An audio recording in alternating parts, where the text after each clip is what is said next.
असली शिवसेना पर महाराष्ट्र स्पीकर का फैसला हमारे आदेश के खिलाफ नहीं है। सुप्रीम कोर्ट का तीखा सवाल। महाराष्ट्र में असली शिवसेना को लेकर जंग अभी थमी नहीं है। गुरुवार को सुप्रीम कोर्ट ने महाराष्ट्र विधानसभा अध्यक्ष राहुल नार्वेकर के उस फैसले पर सवाल उठाए जिसमें उन्होंने एकनाथ शिंदे गुट को असली शिवसेना माना था। विधानसभा अध्यक्ष ने 10 जनवरी को एक आदेश में जून 2022 में विभाजन के बाद शिंदे के नेतृत्व वाले शिवसेना गुट को मूल राजनीतिक दल घोषित किया था। उन्होंने शिंदे सहित सत्तारूढ़ खेमे के 16 विधायकों को अयोग्य ठहराने के अनुरोध संबंधी ठाकरे गुट की याचिका को भी खारिज कर दिया था। अब सुप्रीम कोर्ट ने कहा है कि प्रथम दृष्टया ऐसा प्रतीत हो रहा है राहुल नार्वेकर का 10 जनवरी का फैसला सुप्रीम कोर्ट के मई 2023 के फैसले का उल्लंघन हो सकता है। शीर्ष अदालत ने स्पीकर को विधानसभा में विधायकों की ताकत के आधार पर विवाद का फैसला करने से रोक दिया था। उच्चतम न्यायालय ने महाराष्ट्र विधानसभा के अध्यक्ष राहुल नार्वेकर के कार्यालय से मुख्यमंत्री एकनाथ शिंदे सहित विधायकों को अयोग्य ठहराने के अनुरोध संबंधी उद्धव ठाकरे समूह की याचिका से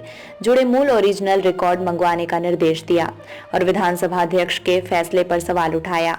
प्रधान न्यायाधीश DY चंद्रचूड़ और न्यायमूर्ति JB पारदीवाला और न्यायमूर्ति मनोज मिश्रा की पीठ ने शिंदे गुट द्वारा ठाकरे खेमे पर रिकॉर्ड में जालसाजी किए जाने का आरोप लगाने के बाद मूल दस्तावेज मांगा है।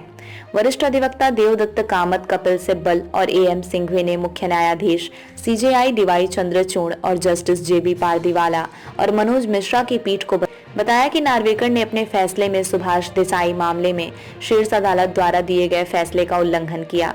11 मई 2023 को सुभाष देसाई मामले में कोर्ट ने फैसला सुनाया था कि कौन सा समूह असली राजनीतिक दल है। उसका फैसला स्पीकरों को इस आधार पर नहीं करना चाहिए कि विधानसभा में किस समूह के पास बहुमत है। ये संख्याओं का खेल नहीं है बल्कि कुछ और है। शीर्ष अदालत ने पहले ठाकरे समूह की याचिका पर नोटिस जारी किया था।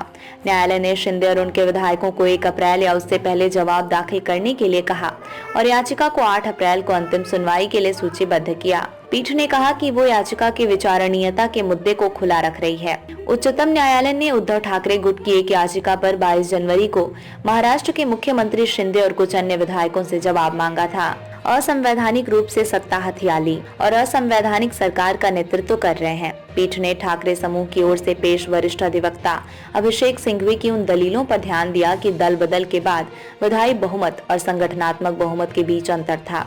वरिष्ठ वकील ने कहा है कि एक फैसले में कहा गया था कि दल बदल के बाद विधायी बहुमत का मतलब वास्तविक बहुमत नहीं होगा।